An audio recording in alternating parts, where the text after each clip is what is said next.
할렐루야. 사랑하는 대강의 가족 여러분, 오늘 하루도 하나님의 말씀과 동행하는 삶이 되길 소망합니다.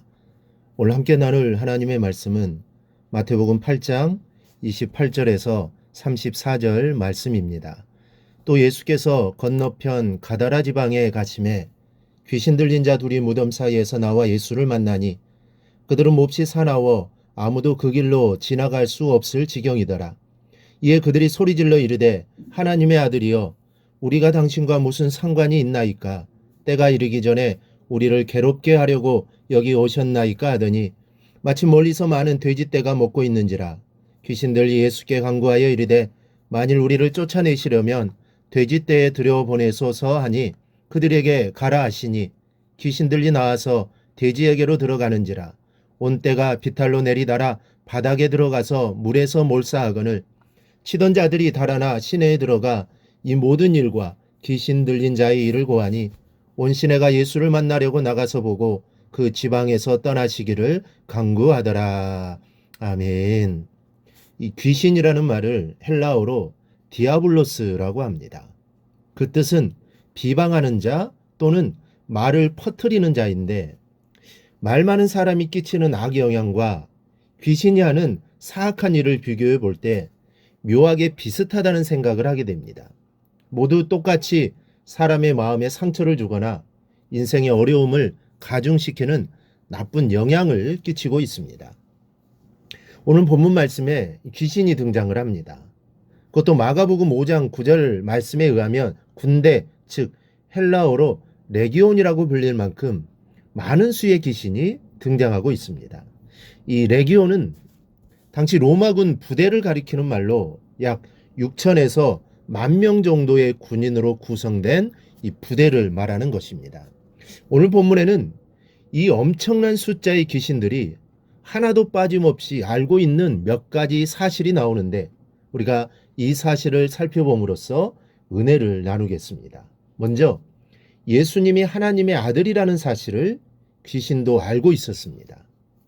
29절에 보면 이에 그들이 소리질러 이르되 하나님의 아들이여 우리가 당신과 무슨 상관이 있나이까?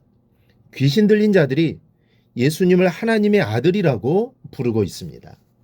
그런데 예수님을 하나님의 아들로 처음 고백한 것은 제자들이 아니라 귀신들이었습니다. 제자들 중에 주를 그리스도와 하나님의 아들로 고백한 것은 이때로부터 3년이나 지난 뒤에 베드로가 처음이었습니다. 그만큼 귀신들은 그리스도에 대해 잘 알고 있습니다. 왜냐하면 이들은 사단과 함께 타락한 천사였기 때문입니다. 그들도 전에는 다른 천군 천사들과 함께 주를 찬양하고 주의 사역을 했던 자들이었습니다. 그러나 타락한 후에는 오직 사단만을 왕으로 섬기는 자가 되었던 것입니다. 이렇듯 귀신도 잘 알고 있는 이 사실을 사람들은 잘 믿지를 못합니다. 신앙생활하는 성도들도 어떤 사람들은 이 사실을 확신하지 못하고 그저 예수님의 말씀이 옳고 좋아서 그 말씀만 바라보고 신앙생활하는 사람들이 있습니다.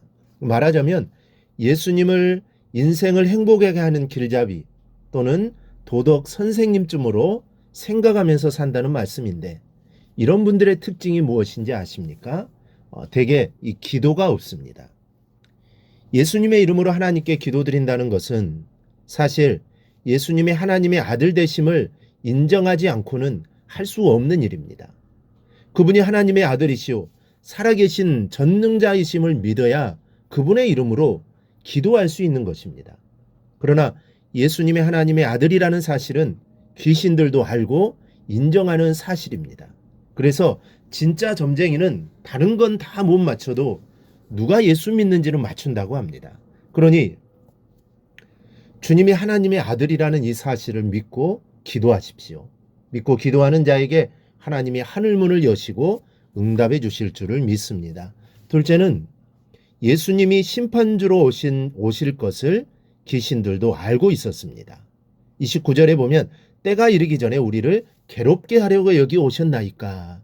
여기서 말하는 때는 바로 심판의 때를 말하는 것인데 마지막 때가 되면 예수님이 심판주로 오셔서 자신들을 무저갱에 집어넣으실 줄은 알지만 아직 때도 안 되었는데 어찌하여 괴롭히십니까? 하는 하소연입니다. 귀신들의 이 지식처럼 이 세상이 끝나는 종말이 반드시 있을 것입니다. 모든 사악한 사단의 세력이 물러가고 하나님께서 영원히 통치하시는 때가 분명히 옵니다. 그런데 우리가 이 때를 기다리며 살고 있습니까? 마치 이 세상이 전부인 것처럼 살고 있습니다. 예수를 믿는다고 하고 천국 가기를 소망한다고 하지만 실제적인 삶의 모습을 보면 진짜 예수를 믿고 천국 가기를 소망하는 것인지 다시 한번 생각하게 만들 때가 너무 많습니다. 여러분, 오늘 본문 32절 말씀에 예수님이 귀신 들린 자들에게 가라고 명하시니 귀신들이 돼지에게로 들어갔다고 했습니다. 그런데 만약 이것이 마지막 때 주님이 우리를 향하여 지옥에 가라고 명하시는 말씀이라면 이게 어떻게 하시겠습니까? 그때가 되면 울고불고 매달려도 소용이 없다는 사실을 기억하십시오. 아직 기회가 있을 때, 이렇게 살아있을 때, 기도하라고 불러내 주셨을 때 진실하게 섬기는 여러분이 되시기를 바랍니다. 우리 인생의 실패, 성패는 귀신들도 알고 있는 이 사실을 우리가 믿느냐 못 믿느냐에 달려 있습니다. 영원한 미래도 마찬가지입니다. 여기에 달려 있습니다. 그러므로 여러분, 이 두 가지 사실을 위하여 기도하십시다. 예수의 하나님 아들 되심을 믿고 마지막 때를 대비하며 살아가는 지혜로운 하나님의 자녀들이 되게 해달라고 기도하십시오. 그리고 그렇게 사시기를 바랍니다. 그리하여 영원한 천국을 소유하고 우리의 인생을 승리로 이끌어가는 삶이 꼭 되기를 주님의 이름으로 축원합니다. 오늘 묵상한 말씀을 굳게 잡고 삶으로 실천하며 살아내는 대강의 모든 성도들이 되기를 축복합니다.